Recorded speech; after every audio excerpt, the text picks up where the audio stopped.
Assalamualaikum warahmatullahi wabarakatuh. Alhamdulillahirabbil alamin. Wassalatu wassalamu ala asyrofil anbiya'i wal mursalin wa ala alihi wa sahbihi ajma'in. Amma ba'du. Puji dan syukur kita panjatkan kehadirat Allah Subhanahu wa taala, kita bisa bertemu kembali di dalam pengajian kitab Nasaihul Ibad kali ini secara online. Ini adalah yang kedua dari pertemuan sebelumnya. Pada pertemuan ini kita masih akan membahas 3 poin nasihat yang terangkum pada nomor 43 yang sebelumnya berbunyi man i'tasama bi'aqlihi dhalla. Sudah kita jelaskan pada pertemuan sebelumnya. Orang yang mengandalkan akalnya, terlalu mengandalkan akalnya itu akan sesat atau keliru. Dan kali ini kita masuk yang kedua. Poin kedua dari 3 poin pada nomor 43 ini. Yang kedua ini adalah waman istaghna bimalihi qalla. Artinya orang yang merasa cukup dengan hartanya, dalam arti merasa bahwa hartanya itulah yang mencukupi kebutuhannya, itu sebenarnya orang qalla, orang miskin, orang yang tidak berdaya sebenarnya. Mengapa demikian? Ini juga mungkin sama dengan yang pertama, boleh jadi ini menimbulkan pertanyaan. Bukankah di dalam Al-Quran harta itu disebut dengan khair, yang artinya bahwa harta itu pada dasarnya adalah baik. Tapi mengapa dalam nasihat yang kita sedang bahas di sini itu justru harta benda atau kekayaan dikategorikan sebagai sesuatu yang buruk? Karena buruk kita tidak bisa mengandalkan harta. Dan orang yang hanya berpegang pada harta atau hartanya dijadikan sebagai sesuatu yang dianggap dapat memenuhi segala kebutuhannya, itu sebenarnya orang yang keliru, orang yang miskin. Memang sebenarnya harta dalam konsep agama kita hanya merupakan sarana. Tergantung bagaimana kita memperlakukannya. Karena itu tidak penting-penting amat sebenarnya. Tidak sepenting waktu. Di dalam Al-Quran Allah Subhanahu wa taala bersumpah demi waktu itu banyak sekali. Mulai dari wal fajri, demi waktu fajar, ada sumpah Allah begitu. Wadduha, demi waktu duha, yaitu waktu pagi. Kira-kira waktu duha, salat duha ketika matahari setinggi galah, belum sampai tengah hari. Ada lagi nanti wal asri, demi waktu asar atau sore. Ada lagi wal laili, hampir semua waktu dalam sehari semalam ini ada sumpah Allah yang menyebut waktu-waktu itu. Ini menandakan bahwa waktu sedemikian penting dalam pandangan Al-Quran, dalam pandangan Islam. Berbeda dengan harta. Meskipun harta disebut dalam beberapa ayat sebagai khair, yang artinya kebaikan, tetapi tidak ada kita temukan sumpah Allah Subhanahu wa taala dengan menggunakan kata al-mal atau harta. Wal mal, demi harta, tidak. Itu artinya bahwa sepenting-pentingnya harta, sebesar-besarnya kebutuhan kita terhadap harta, kekayaan, itu ya sebatas bahwa harta itu hanya merupakan sarana saja, bukan tujuan. Nah, karena itu yang terpenting dalam harta ini adalah penggunaannya, bagaimana kita menggunakan harta itu.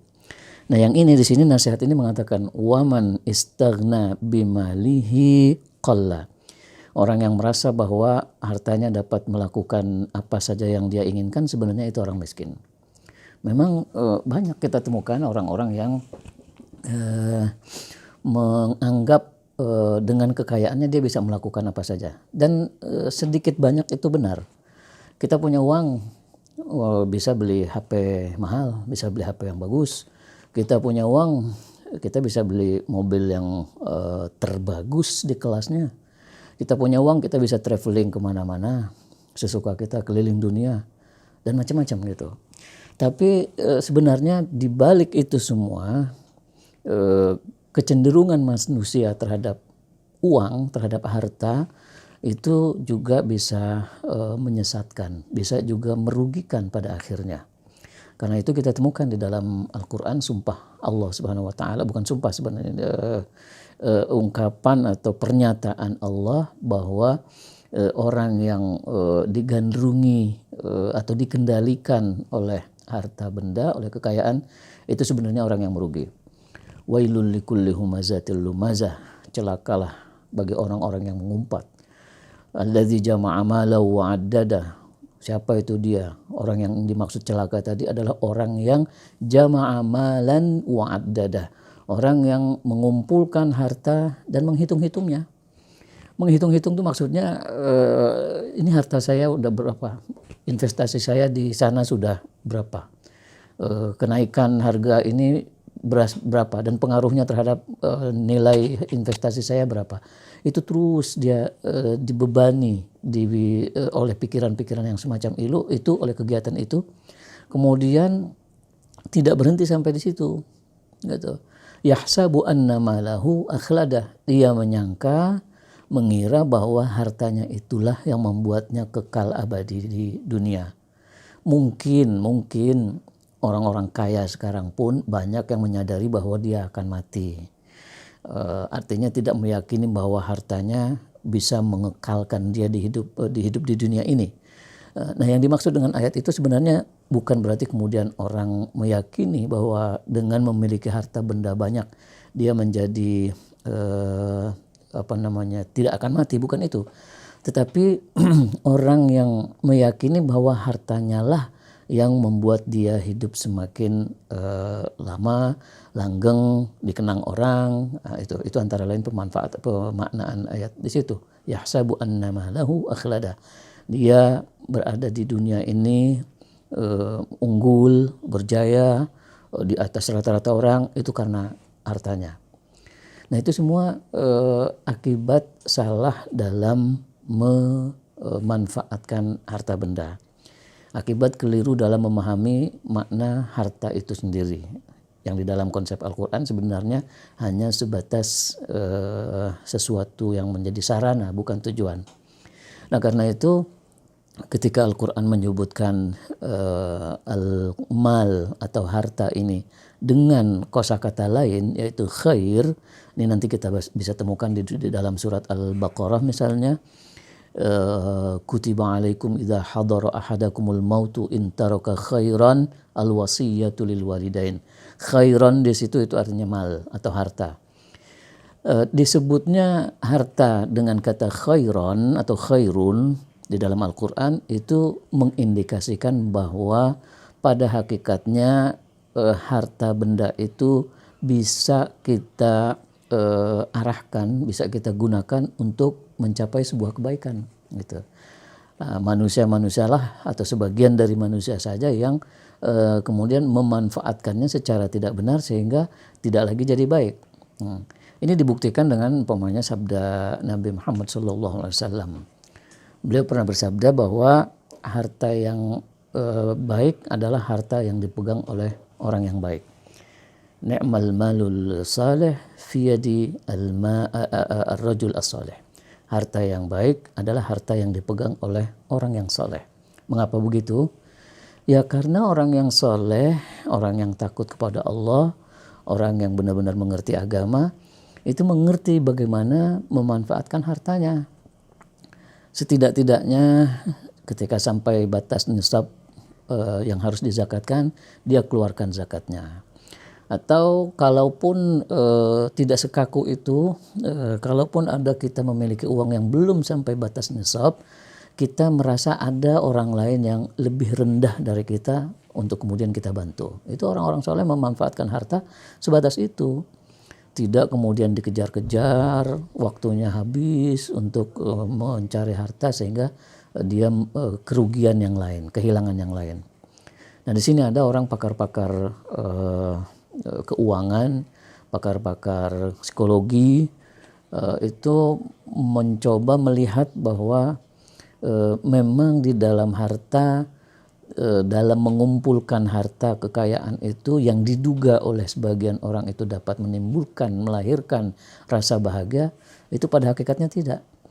Rasa bahagia justru dapat diperoleh dengan melakukan sesuatu yang mereka mengatakannya pengalaman, melakukan sesuatu yang menimbulkan pengalaman baik antara kita dengan orang lain.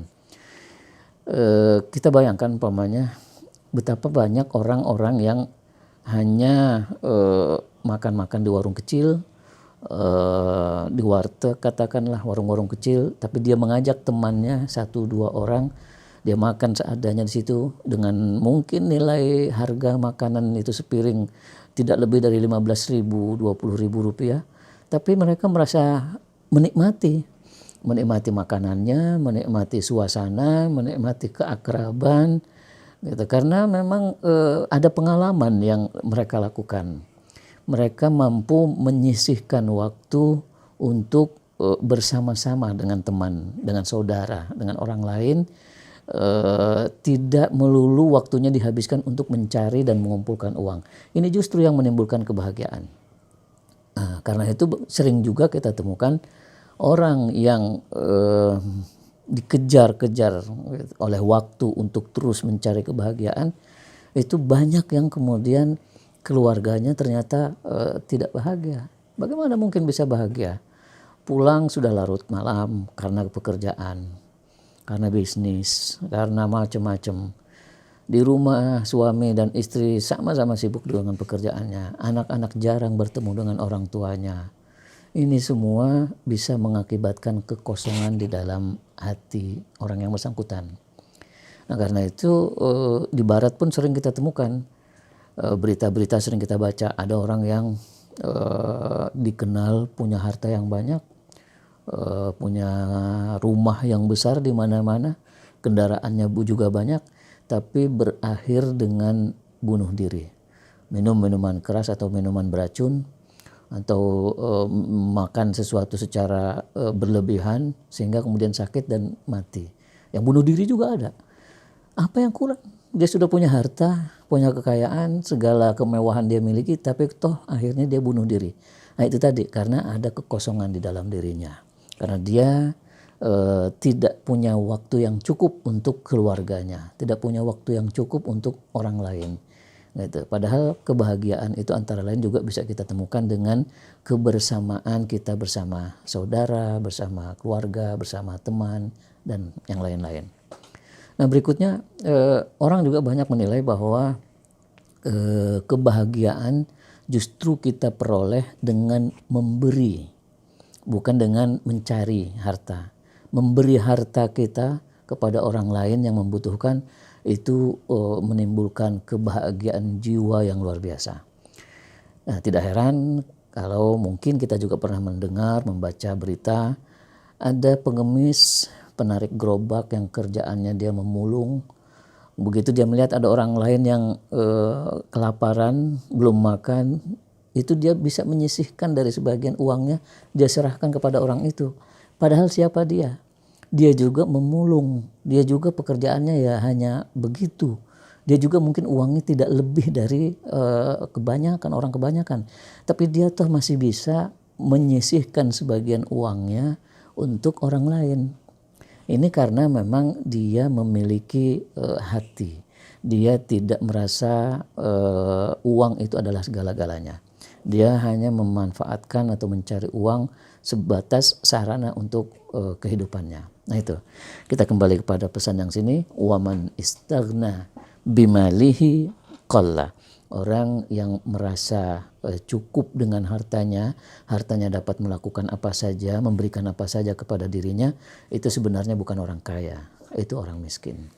Demikian pertemuan kita pada kali ini. Kita akan lanjutkan pada kesempatan yang lain insyaallah.